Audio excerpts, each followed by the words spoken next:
The life history of Kiara Forrester, aka me.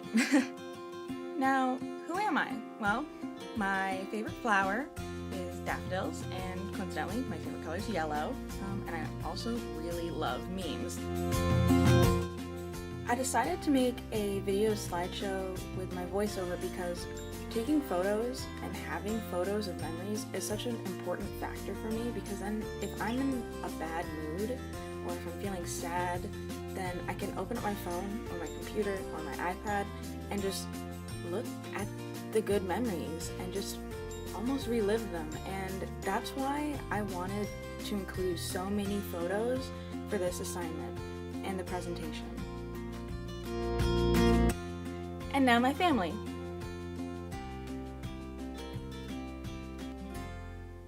This is my mom. Her name's Monica and she lives in Australia. This is my brother Daniel. He's my oldest brother, and he's feeding his kid to a crocodile now. This is my brother Robbie. Apparently it's a rule in our family that all the guys have to wear beards. I don't know why, but they all do. This is my nonna and my nono, my grandparents on my mom's side. And this is my dad with my dog Trixie. She tolerates me. And this is my grandma and my grandpa on my dad's side. Now I'm gonna discuss my earliest memories. That's a photo of me as a baby with my brother Robbie. Now this is a photo of me when I was really little, and I remember this, I was probably 3, and me and my parents, we were out bike riding, and I was in this little trailer on the back, and we found a bunch of ripe blackberry bushes, and so we picked them. And my parents have photos, and I'm covered in blackberry juice.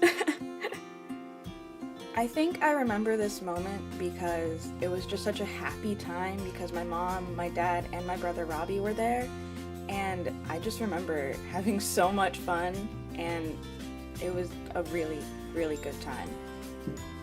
Another of my earliest memories is I baked a cake with my mom.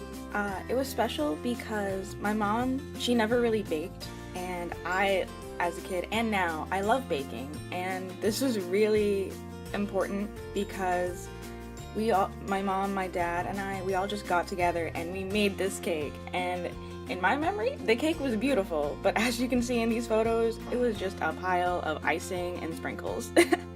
And that's my dad flipping off the camera. And now I'm going to discuss important people in my life and important animals. This was my dog Sammy. I got him Christmas morning, and we even shared the same birthday, October 21st. And he was an amazing dog.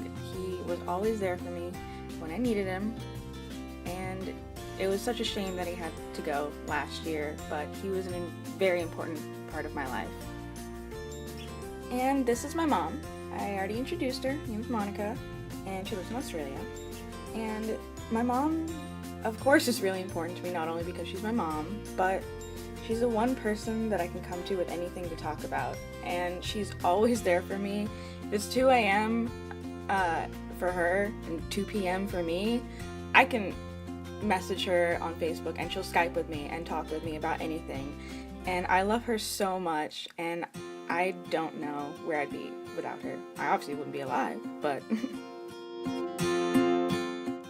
And this is my dad.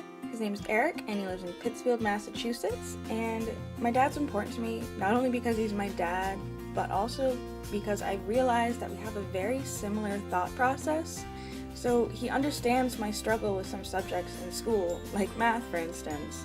And he's taught me tough love and to take responsibility for my actions. And I love him so much. And I wouldn't know where I'd be without him. And now I want to talk about my friend Alana. She was my first real friend, and we bonded over a cup of tea she made that everyone but me thought was too sweet and sugary. And she's helped me with my confidence, and she motivates me to do well at university. This is my friend Darcy. She was my second best friend, and she's extremely artsy, and she helped me focus more on my artsy side and let it flourish. We bonded over the fact that I was drawing a little doodle of the Joker, and she thought it was really cool. And she's taught me that it doesn't matter what other people think of you as long as you're having fun and being who you are. And then the next thing I want to discuss is my traveling, which has impacted me so much. Now, I was born in Georgia, but I only lived there for about 6 months, so let's ignore that. I lived in Germany for 7 years, and we were there because my dad was in the Air Force, and then he was relocated to Aurora, Colorado, and we lived there for 5 years, but then my parents, they split up, so I went with my mom, and her family was in Perth, Australia. And I lived there for about 5 years, but then I decided to come back to America. Purely for university, but I came back to America, and I've been here for 3 years now. Not only have I lived in a lot of different places, but I've also visited a lot of different places. And I feel like all of the moving and changing has made me able to adapt to situations that some people would break under or not be able to handle. Because I've been without both of my parents at separate times, I feel that I don't get homesickness nearly as much as other people.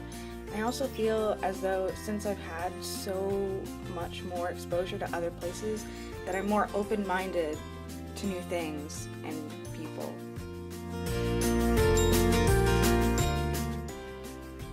Now, let's talk about stress relief. We're all in college. We all need to know about stress relief.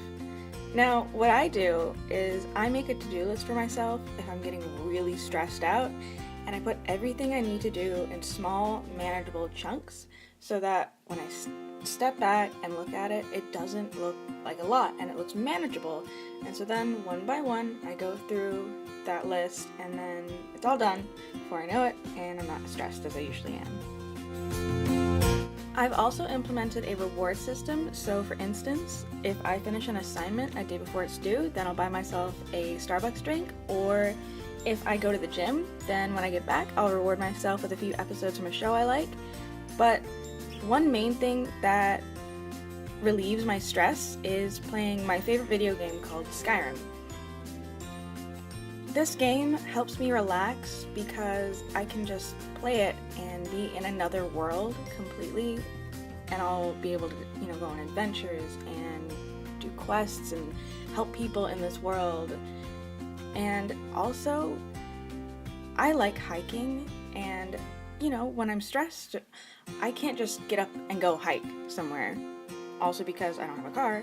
But Skyrim, it has such amazing and beautiful scenery that I can just enter Skyrim and go for a hike. I can run around and I can look at all these beautiful trees, and it helps me so much.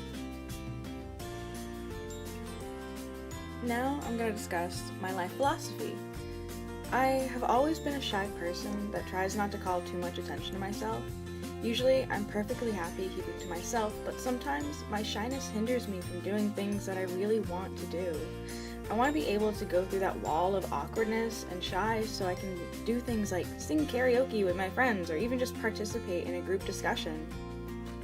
Usually, I'm not a big fan of cliche, gushy movies, but in 2011, the movie We Bought a Zoo came out, and it honestly did change my life. You don't. Sometimes all you need is 20 seconds of insane courage. Just literally 20 seconds of just embarrassing bravery. And I promise you, something great will come of it.